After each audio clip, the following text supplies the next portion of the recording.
They don't have no common truths, right?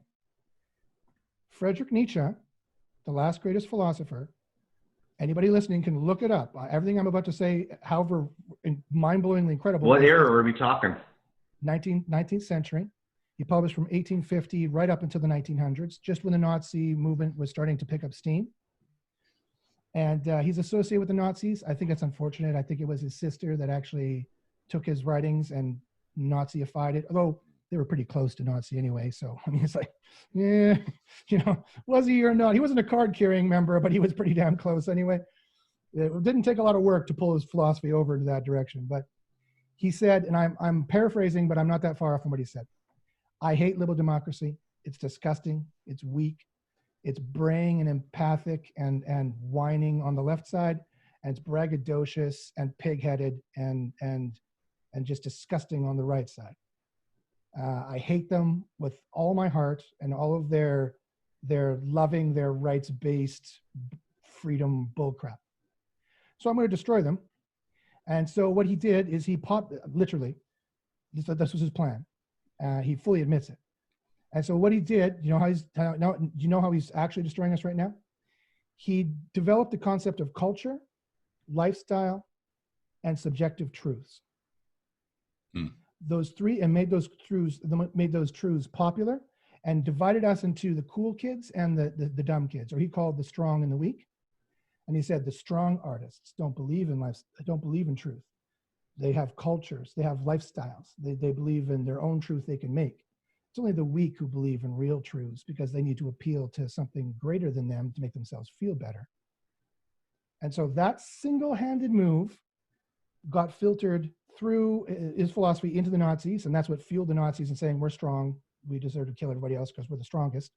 That directly comes from Nietzsche, filtered into Heidegger as well. And also the far left French postmodernists took those ideas, Derrida, Sartre, Foucault, Jean-Francois Lyotard, and they took those ideas and they filtered into academia, which filtered into business, and now is filtered into common life. Tell me if these ideas sound familiar. There are no truths. All truths are subjective, most especially about the moral truth. There's no such thing as the moral truth. All those truths are subjective. There are no truths. All we have are alternate facts. All we have are post-truths. That's being now said from Nietzsche through academia, all the way through business, who's been using this through Edward Bernays. If you guys have ever watched the documentary, The Century of the Self, Edward Bernays, who was literally Sigmund Freud's nephew, and Sigmund Freud took all his philosophy from Nietzsche. So we have Nietzsche, Freud, Bernays, who around the early 1900s developed the word called propaganda, which is the war before the war. They gave it to all the popular governments, US and Russia and Germany, who started using propaganda against each other all over the place, which is just false information to control the narrative, to control truth, to confuse truth, to obfuscate truth, but to make the left and the right fight even more. And then that got sold to capitalism, to corporations. And so corporations, we used to be a needs-based culture, and we only bought what we needed in a free capitalistic society.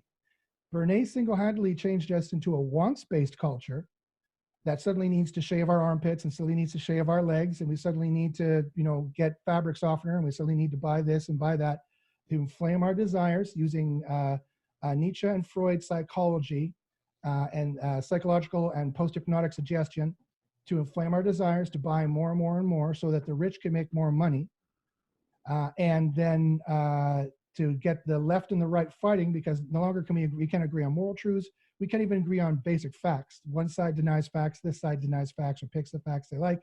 This side denies facts or picks the facts they like. We can't even talk to each other anymore.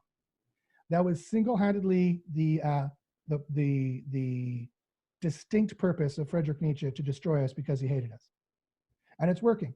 He predicted it would take 200 years. He's 30 years off course. And by the time climate change is done with us in 30 years, the sun has just gone into a 30-year low. And so it's actually pumping out less energy right now. Everybody listening can look this up. I haven't said a single lie the whole time. The sun has gone to a 30-year low. When it kicks back on to its full power, climate change will kick on full power. We're going to see degrees centigrade increases, and the world is going to be radically different than what it looks like now. We'll be lucky if major countries remain the same, quite frankly.